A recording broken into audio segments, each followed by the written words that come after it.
90% environ des pharmacies, notamment resteront fermées aujourd'hui. D'où la décision de l'État, Emmanuel Le Chip, de réquisitionner certaines officines pour assurer la distribution de médicaments.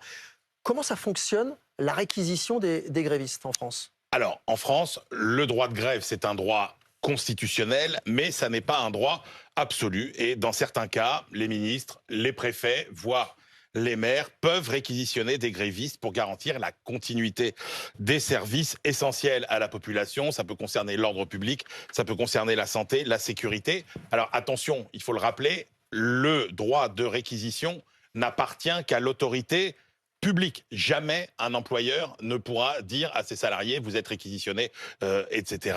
Ça, c'est une atteinte au droit de grève. Donc, s'il y a un problème dans une entreprise, à ce moment-là, il faut faire le détour par le préfet ou les autorités publiques. Mais en aucun cas, ça n'est une décision qui peut relever d'un employeur privé. Et cette réquisition, elle se fait en plus dans un cadre très strict, justifié par l'intérêt général, proportionné. Il n'est pas possible de réquisitionner plus de salariés que nécessaire. Et d'ailleurs, cette décision de réquisition, elle dépend aussi de ce que va dire le juge administratif qui peut casser la décision. Et à chaque fois qu'on a vu des cas, justement, où le tribunal administratif refusait la réquisition, c'est parce qu'il y avait trop de personnes qui avaient été sollicitées. C'est le cas dans la santé ou dans les hôpitaux, par exemple. Oui, et Dominique faisait référence aux pharmacies. Quels sont les secteurs qui sont concernés par les réquisitions? Il y a 3 grands secteurs qui sont généralement concernés. C'est les transports, même si le cas est devenu rarissime depuis qu'il y a le service minimum et la déclaration préalable de grève. Il y a le secteur de l'énergie, de la collecte des déchets.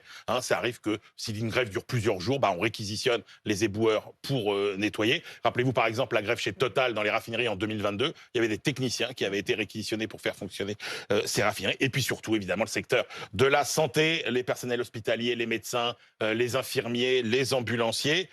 Aujourd'hui, évidemment, tous les projecteurs sont braqués sur les pharmacies. Vous savez, 90% environ des pharmacies ont prévu de baisser le rideau aujourd'hui. Eh bien, on sait d'ores et déjà qu'il y a plusieurs dizaines de pharmacies en France qui ont été réquisitionnées par les préfets pour que les gens puissent aller chercher leurs médicaments. Alors, est-ce qu'un gréviste réquisitionné peut décider de s'opposer à cette réquisition, de ne pas venir travailler? Non, il est obligé d'exécuter la réquisition. Le refus expose à des sanctions pénales, jusqu'à 6 mois d'emprisonnement et 10 000 euros d'amende. Il faut savoir que le salarié réquisitionné conserve son droit de grève en théorie, mais il doit suspendre son mouvement le temps de sa réquisition.